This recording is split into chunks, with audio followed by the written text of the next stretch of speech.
नमस्कार दर्शक बंधु, चलतु जानिबा केउ बारे झाड़ू किनिबा उचित।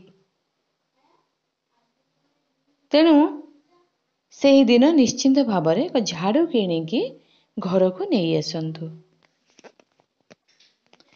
कहिबाको गले झाड़ू को देवी लक्ष्मींकर स्वरूप बोली मना जाय थाए।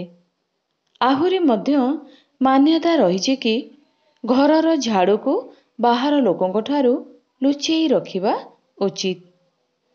दिन में झाड़ू को घर भितर रखिबा सहित रातिरे एहाकू घरर मुख्य कबाट पाखरे रखिबा उचित। धनतेरस दिन घर को नुआ झाड़ू किणी आनिले घरे सुख शांति बजाय रही थाए बोली मान्यता रही। झाड़ू को नहीं अनेक नियम गुड़िक पालन करिबा बहुत जरूरी अटे, किंतु सप्ताहरे किछि एभली दिन गुड़िक रही जेउ दिन गुड़िकरे झाड़ू किनिबा उचित। जेपरि शनिवार दिन झाड़ू किनिबा सबुठारु शुभ मना जाय थाए।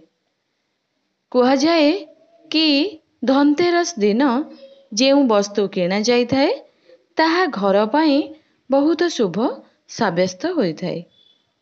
एही दिन झाड़ू सुना रूपा किनिबा उचित। जदि झाड़ू उपरे पाद बाजी जाउची ताहाले निश्चिंत भावरे एहाकू जुहार हेबा उचित, नचेत देवी लक्ष्मींकर अपमान होइथाए बोली मना जाइथाए। जदि घरे रहिथिबा झाड़ू पुरुणा बा खराब होई जाइछि ताहाले गुरुवार और शुक्रवार दिन एहाकू फिंगंतु नाही। गुरुवार दिन को भगवान विष्णु और देवी लक्ष्मींकर बार बोली मना जाइथाए। तेणु एही दिन घरु झाड़ू को बाहर करिबा द्वारा देवी लक्ष्मी क्रोधित होई जाइथांती एवं घरे अभाव अनाटन देखा देइथाए। देवी लक्ष्मींकर आशीर्वाद बिना कौनसी व्यक्ति सफल होई न थाए। हिंदू धर्म रे देवी लक्ष्मी को धनर देवी बोली कहा जाय थाए। आजिकाली अर्थ बिना कौनसी कार्य संभव नुहे। तेणु केबी भी भूल रे मध्य एभली कार्य करंतु नाही जेपरि देवी लक्ष्मी क्रोधित होई जिवे।